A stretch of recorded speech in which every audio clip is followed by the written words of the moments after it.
Okay, you guys, so today we're talking all about socialization, which can be a big fear for those who are just starting homeschooling or maybe just considering homeschooling. And before we get into this episode, I actually want to let you know that I launched a homeschool course. It was going to initially just be a homeschool mini course, but apparently I talked too much, so it turned into like the full meal deal. And obviously my kiddos are young. It's just called Homeschooling the First 3 Years. It's about creating a foundation of joy and confidence and a love of learning in your home right off the start. And school is one of the most enjoyable things that the kiddos and I do around our home. We love it. And I just want to show you how homeschooling can be so simple. It can just take 30 minutes of your day when they're young kids, and then it can take later maybe an hour or two of your day, and that's it. So if you don't have the time and you don't want to do all the crafts and you're just fatigued at the thought of taking on the responsibility of your child's. Obviously, homeschooling is very new to me with a 5-year-old, 4-year-old, and 3-year-old, but I educated my younger siblings and taught them how to read and write and spell. And then later on, after we got married, I tutored math and English and history and so many different things. And so this homeschool course is kind of a accumulation of what I've learned from teaching other students how to keep that joy alive in learning, how to navigate meltdowns, how to approach a child that maybe is burnt out on learning. Somehow they just got the joy sucked out of it already and they don't want to participate. And then also Leon, Lucy, and Lewis were great sports. And I walk you through exactly how to teach a 2-year-old, now he's 3, Lewis is 3, 4-year-old and 5-year-old, and you can kind of see the progression in reading, writing, history and science, and just kind of the little things that I've done along the way. So I hope you guys enjoy it, but let's dive into this episode today. Let's do it.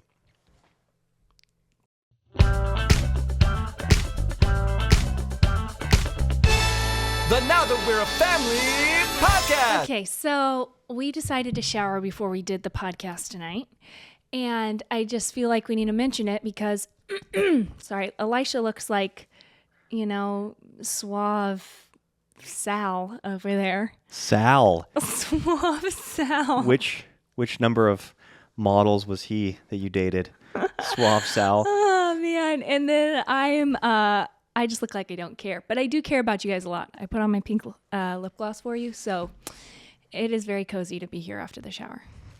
Yeah, we love recording our podcast in the evening time, but during the summer, it seems to be getting later and later, the hour, that is, that we record the podcast, and that's just because the days are so long here, and it takes a long time for the kiddos to settle down and go to bed. And so, yeah, it's kind of a late hour here, and the kids are finally quieted down. And so we're ready to rock and roll. I think, yeah. Do you feel ready to rock and roll? Yeah, I mean, I don't know. We'll know once I get into this. Yeah. Once we get into it. Yes. Because I feel like I really wanted to talk about this. And because I think just as I've gotten more and more into the homeschooling space with our kids getting older and I'm learning from more homeschooling women that are ahead of me, I see this topic come up over and over about socialization. And it's funny because I forgot that was a thing because we were just kind of living our lives, right?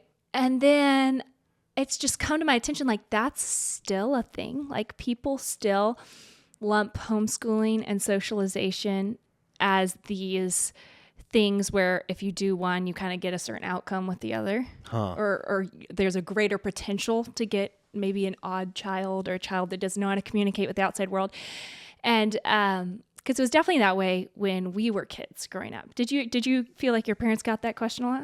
Oh, definitely. I mean, it was one of the top 3 questions probably that they received, or top 3 concerns that we would hear about. And so you're saying that you're hearing that as one of the top concerns for people that are considering homeschooling or are currently homeschooling, and that kind of strikes you as it surprises you. Yeah, because our world has gone we've moved forward so much, I feel like, with online schooling and with homeschooling kind of being legitimized in the main media, mainstream, I guess. I Yeah, think. in the mainstream. And so it's funny to me that this fear seems like a really old school fear to me, I guess. Oh, interesting. It's like we're doing all kinds of things from our homes that we didn't used to do. We're working from home. Schooling from home seems pretty normal now. And so just that, like, how are my kids going to get socialized? Seems like an old fear. But then I've grown up always in, homeschooling's all I know. So Yeah.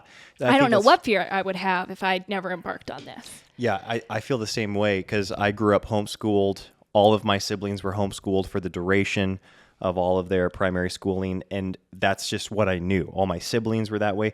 We had great friends and close friends that went, and family members, cousins and stuff that went to public school, and so I felt, and then we played sports through the public school system like you did as well, and we did different activities with the public school.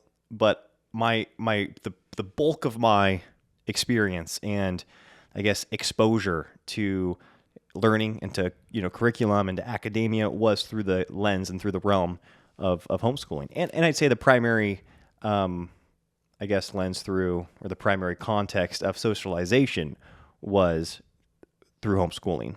Yeah. And so I was writing down some things because really I just wanted this to be like an encouragement if you are homeschooling or if you're thinking about homeschooling, and kind of just a encouragement if your kids are going to school outside the home too, in this episode, and just talk about that whole concept of our children interacting with the outside world. I think none of us want to end up with kids that are strange and scared and wide-eyed and looking back at us as parents being like, you did not prepare me for the world I'm living in. But honestly, this whole socialization issue, when we really back up and look at it, is such a trivial issue in the big picture of life. When I think of who I want my children to be, being loved by culture, being loved by the world is not one of those things. And so as much as I would love for them to be able to interact in a way that makes other people feel at ease and makes other people enjoy being around them and come away being like, wow, I really enjoyed that conversation, or I think that child's really neat, I don't want to put such an emphasis on it that we compromise other things that are more important. Yeah, especially in the developmental years, or the years where they're really trying to establish who they are, what they believe, and what truth is, and how they're going to start establishing their identity as a Christian. Of course, it's always going to be a part of life, manners, social conduct and social behavior. It's a part of our daily discipline and I guess daily child training. But I really pray that the emphasis that I have in our home is grounded. It's the Word of God, and it's pointing their eyes towards Jesus. And that might sound like, well, yeah, there's a lot more. There's a lot beyond that too, because it's like we don't just, sit our kids on the couch and read them the Bible for 16 hours a day. There's life that has to be lived. And obviously, like, as you mentioned, Katie, you want them to be able to put, other people at ease and make other people feel comfortable. And I also really want my kids to be equipped to go out and thrive in the workplace with whatever they choose to put their hand to as a profession, and to be able to thrive in whatever community they find themselves a part of. And so I certainly have that desire, but I never want that desire for what I think you could definitely call, worldly success to supersede the importance of instilling God's truth and having them know what the gospel is and ultimately know their Savior, Jesus Christ. Yeah, so the first thought that came to my mind was just that we can never push a button or make one decision and expect that everything's going to be taken care of for our children in this certain area.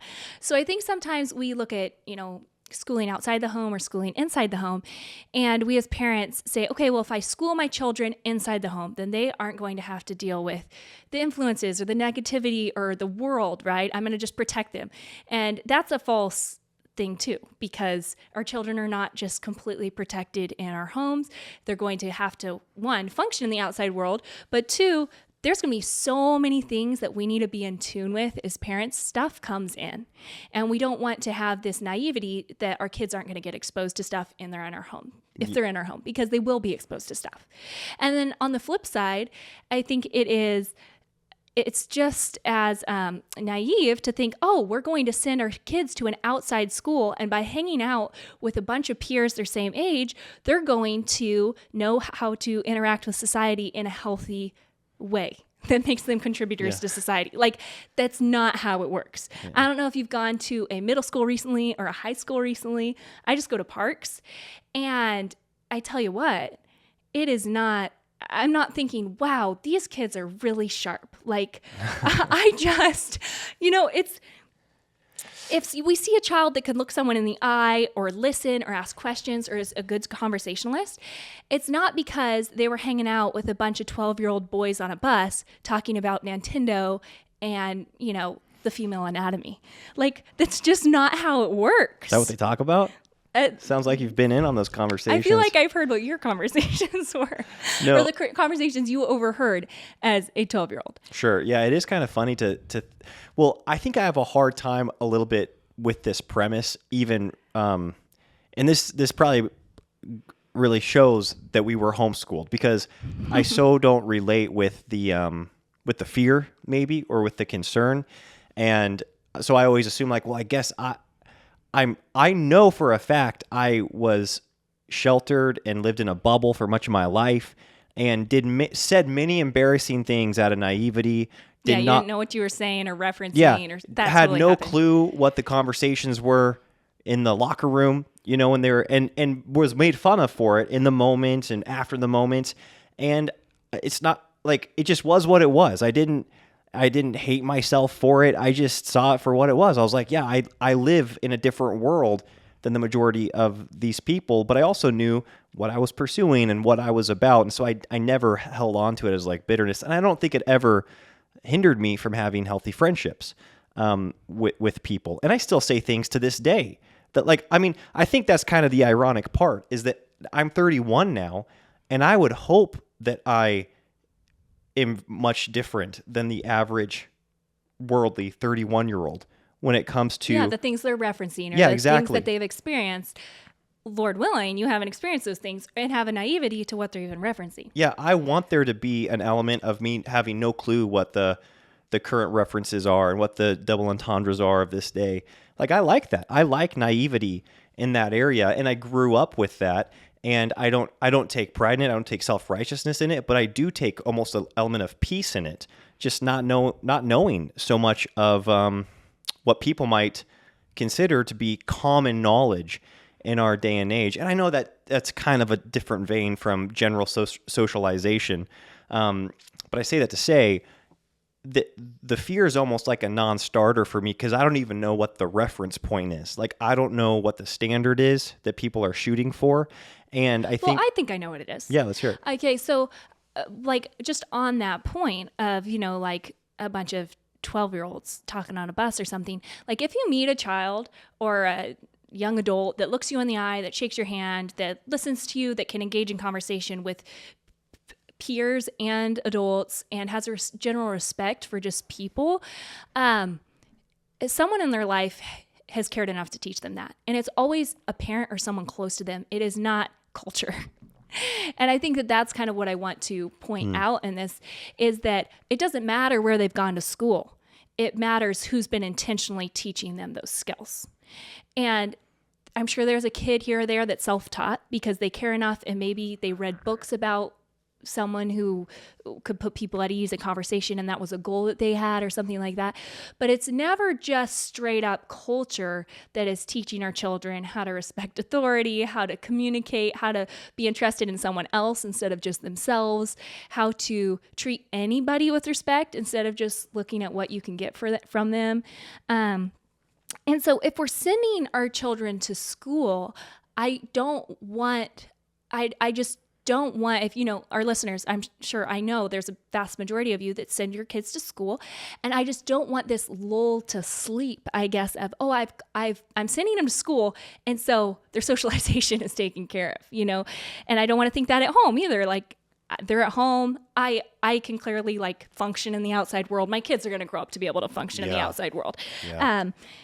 It's just, we just have to be intentional at every stage of the game if we want children that are going to be good communicators. Yeah, it is crazy how I just feel it so strongly in myself that that desire to want to just put things on autopilot, to be like, okay, we figured it out. We are going to use this homeschool curriculum. We got it set, or we're going to be a part of this church community. That's great. And you as like a father, I almost like want to turn the watchdog part of my brain in that category off. And that's the opposite of what we need to do as parents. I think we need to be vigilant and so in tune to where our children are at, who they're around from day to day. It is crazy with our young children how their needs and their like shortcomings, it changes from day to day. And I think that probably only is heightened as years go on and they face adolescence and the teenage years. And so I'm glad you said that, Katie, because I so feel that in my own heart to want to check the box of, oh, well, we're homeschooling, so this thing over here isn't going to be an issue, or we don't have smartphones in our home, so this isn't going to be an issue. Yeah, our kids will never have access to inappropriate media, or it's like, no, that's not how it works. Yeah, our kids don't do sleepovers at people's houses, so this thing will never be an issue. It's great to have guidelines and rules, but I think as parents, we need to be daily in tune to how our children are doing. Yeah, and that's the overall heart of this, is not one way is the right way to do it or one way is the wrong way to do it. It's just we don't want to think that something's on autopilot that's not. And again, this is a small issue in the light of eternity, but going back to, what people have in mind when I think they're fearful about the whole socialization issue is we've all met those people that are socially awkward and they make you feel uncomfortable. And I think that's something that we don't want our children to make someone feel uncomfortable unnecessarily. Like maybe our life choices will, we have like more kids than the average person or something like that. And that bothers them. And it's like, well, sorry about that, but really good social skills are a form of hospitality and thinking about the other person and caring. How are they feeling in this situation? And how can I make them feel good and doing unto others as you would have done to yourself. Yeah, so it's not all like we don't want the kids that stand in the corner that like are twiddling their thumbs and just making everyone feel uncomfortable. Yeah, I think that must be the fear that there's a stereotype that must have some validity within maybe the homeschool circle. I mean, we've met people like that. Well, the reason I say, but I've met a lot more people like that went to public school is what I'm saying. Yeah, it's just kind of across I know the per board. cap, like you say, well then ratio wise, because obviously there's just way more kids that go to public school. And so what I was saying is there must be some validity to there being a higher ratio of people that are like that homeschooled versus public school. Maybe not, who knows? And all I know is that growing up, yes, I don't want that to be I don't want that in my children, but I think don't want my children to take too much stock in being socially accepted and being well liked. And also being understanding of seasons and stages. Like some of the kids that probably myself included, this is probably why I'm probably getting more, vested in this conversation than I was planning on getting. Elisha's like getting worked up over here. No, I mean, the fact is that I was homeschooled. And I think I had an element of self-awareness to know that I was awkward in certain situations and I was unaccustomed to certain environments. And I dealt with that, and I was so okay with that. And I think I'm so grateful for my life now. Like, I cannot point to any person in all of the world or the history of the world that I would exchange places with. Being married to you, having my children, living the life that I'm living, in the church and the community that we are a part of. And so I'm extremely grateful for my life. And so I don't look back at the year when I was 11 and I said that thing, or look back to my freshman year in high school when I joined the basketball team and I was in the locker room and didn't know what the heck anything meant or what all the jokes were about. I don't look back at those seasons with any type of disdain or regret or bitterness towards my parents. I know I keep getting off topic. I'm like, again, I'm making this too personal.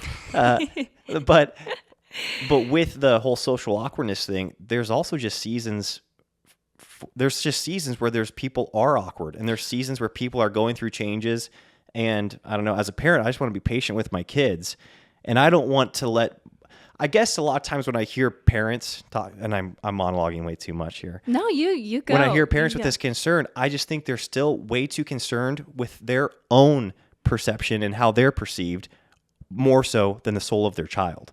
And I don't really relate with that very much. I do relate with getting embarrassed by my kids and like getting upset, but big picture, like I'm making a big picture decision.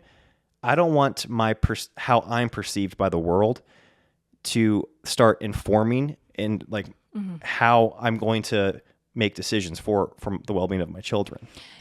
I think, like anything else, we like to think Endgame, right? So Endgame, we want our kids to be happily married and be great, like be able to communicate with anyone from anywhere as adults and be able to go into any room if it's a room of really like high class, ritzy people that they're like, okay, these people are kind of pretentious or out of my comfort zone or whatever.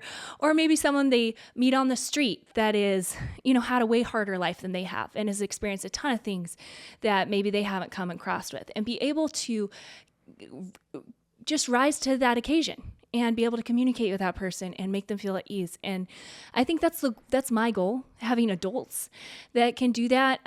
Within the category of social skills. Yeah, within the category of social skills.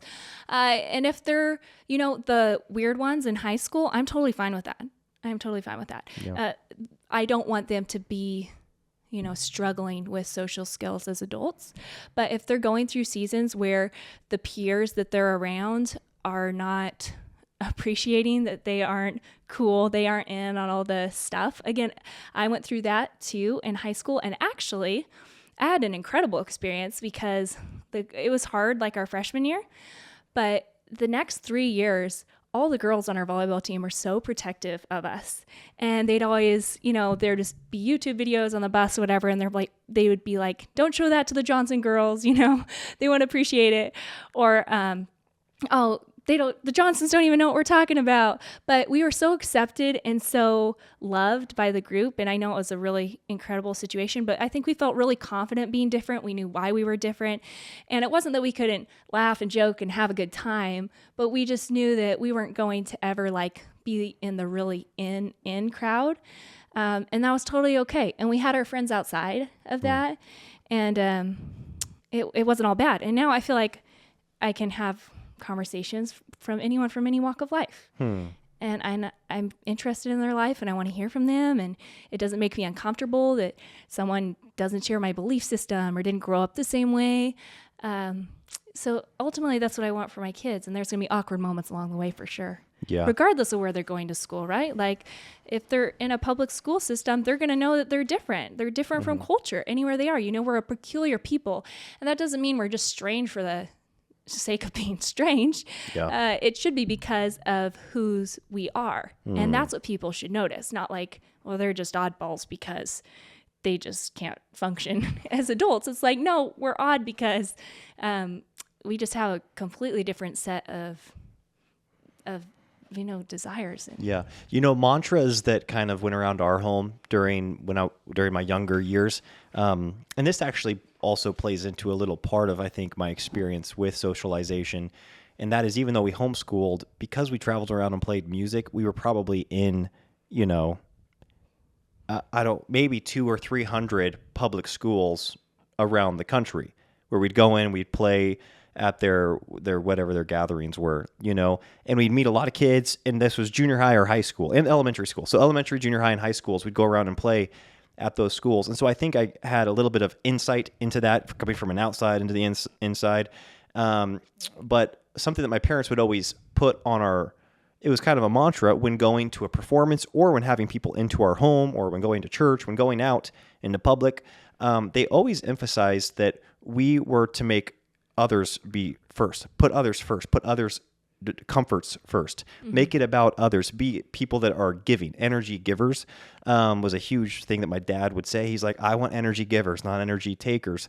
That's and good. I do think that when you look at the skill set that maybe you desire in your children or that we desire in our children, the skill set can be acquired, but I also want a heart behind that of being something that is others centric when it comes to their socialization, wanting to hear from others, wanting to ask good questions of others, wanting to make other people comfortable. And I think that even though we were homeschoolers and that we are, the majority of the time the outsiders, my parents really empowered us to be the people that put others to ease and made other people feel comfortable. And they gave us a skill set to do that by asking questions and by, starting a conversation around certain topics. And so I think that can be helpful, but it goes back to, in your home, are you selfless and putting others first in your conversations and when you're out in public? Yeah, I think one of the most common things we see as excused socially is shyness. And again, this is just like on a family by family basis. This has nothing to do with your schooling, but a shy child, my mom always was really good at telling us, hey, shyness is selfishness, because it's choosing to only think about yourself in the situation and not how you're making the other person feel. And so shyness wasn't something that was tolerated in our family. It wasn't like, oh, you're just a shy child, you can stay in the car, or you don't have to have a conversation. It was like, well, you need to work through this, and you need to ask the other person a question and look them in the eye. And you don't have to talk about yourself, but you need to be interested in that other person.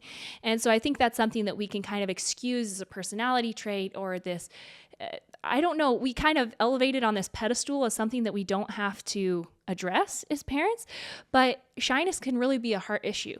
Or it can be something where our children just don't have those capabilities, and so we can work on those capabilities with them. But we don't want our children to be selfish in that way. I feel like there's two different forms of kind of inept social skills. Sweet, let's hear it. I mean, just as we're talking this out, I don't know. You guys tell me if you think there's more. I think one of them is, and who I would stereotype maybe is like, if someone would say, oh, they acted like a homeschooler or something, is the wallflower, like the shy person that just is standing there shaking like a leaf and is just kind of concerned with how they look in the situation. And then the other one is someone who talks too much. And they don't listen. They just like talk. And they're like overly enthusiastic. Have you seen that? And they're like way too overly enthusiastic for the situation. Yeah. And just like, you aren't really in tune with like their EQ isn't really in tune with the room. And it's like your energy level's like way too high, or like, Yeah.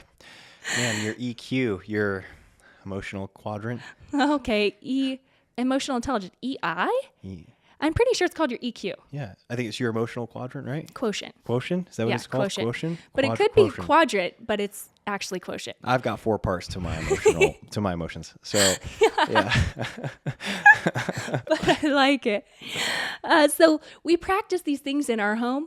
I don't know if you practiced them in your home. I mean, your dad clearly talked to you about these things. You guys had a lot of conversations like after concerts and stuff like that with all the people in the audience. And yeah, well, it's funny because Katie prepared a lot for this episode, and when she said that she wanted to do an episode on it, I, similarly to you, was struck as kind of like socialization, that's a huge fear or a huge roadblock for people wanting or considering homeschooling.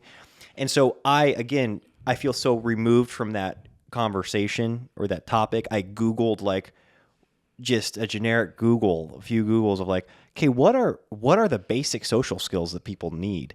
And it's funny because you were talking about the two extremes that maybe are fit into stereotypes for people that are considered, homeschool-esque, or they really acted like a homeschooler in this situation. And it's funny because I feel like some of the things that were some of the basics, firm handshake, holding eye contact, asking good questions, looking people in the eye, like having empathy, being considerate of others, being sensitive to the situation. It's almost like at the first one, it's like if there's homeschoolers had a flaw, it's like they were too good at the first ones. It's like they'd hold the eye contact for a little too long. Yeah, it's like too firm of a handshake, and it's like ask too many questions. And it's like, okay, no, you are doing the right thing. Like they read How to Win Friends and Influence People, and they totally nailed it. But it just like went a little overboard, maybe. Just take a chill pill. Yeah, so things we practice at home. Yeah, like I'd say our oldest would have the tendency to talk too much. Mm-hmm. And like our second would be more on the, shy side. Like we all have a tendency of where we're going to lean when we're uncomfortable in a situation.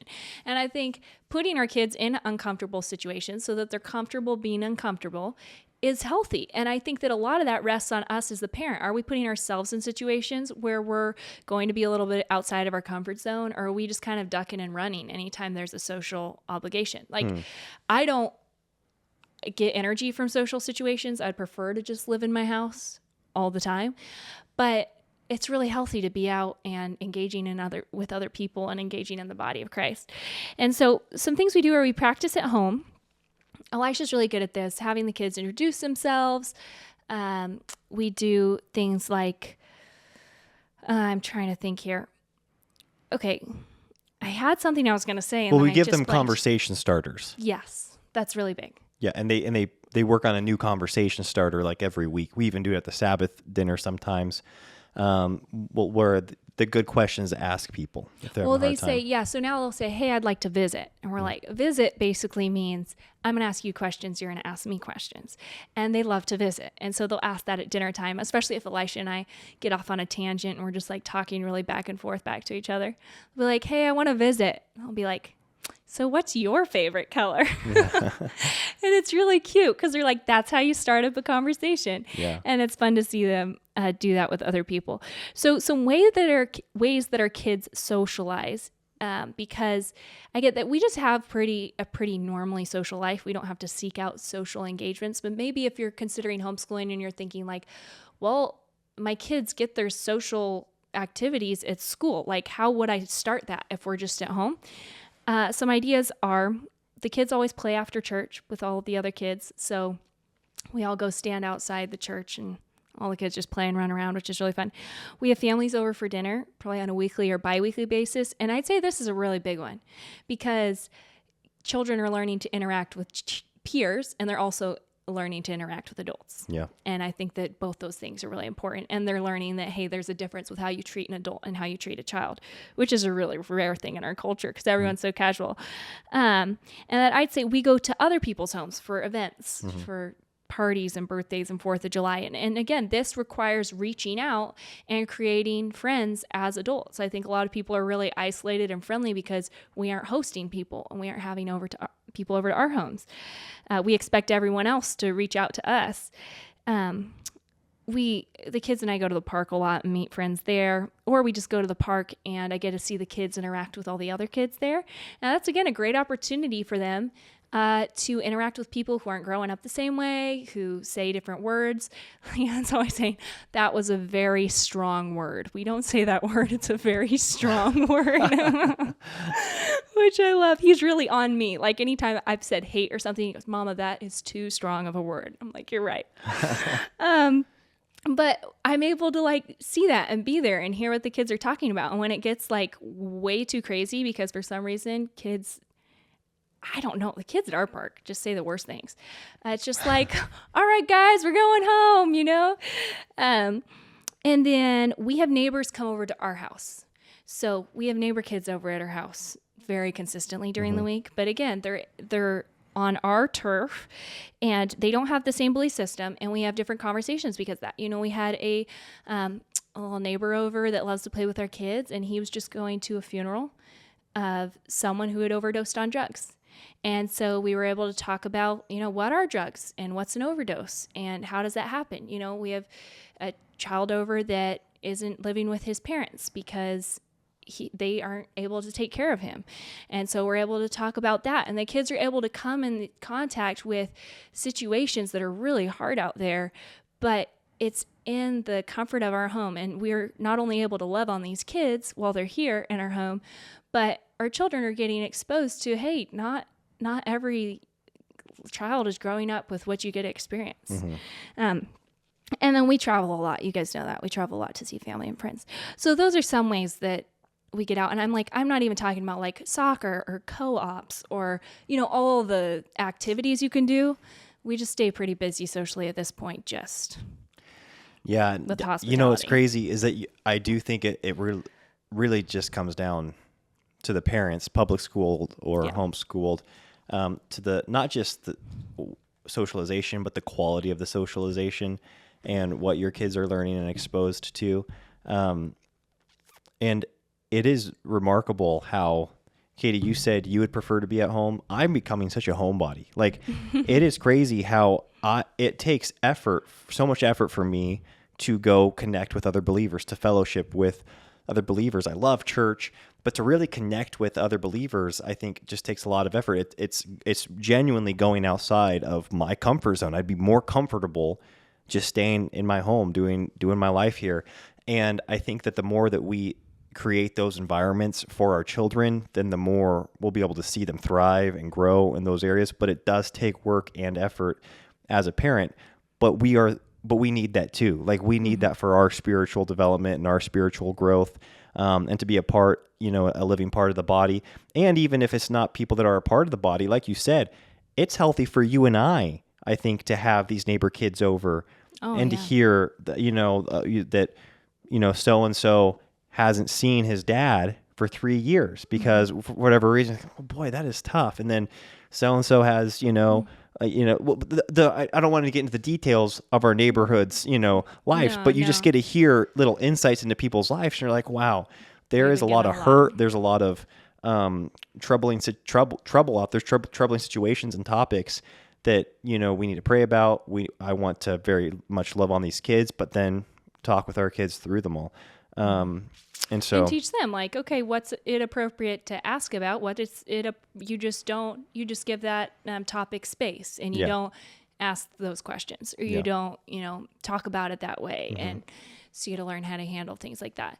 But, it's just, if you meet a person that is really sharp socially, there's been intentionality there. And I just cannot stress this enough that, like, hey, go hang out with your peers for 8 hours a day where there's so little oversight.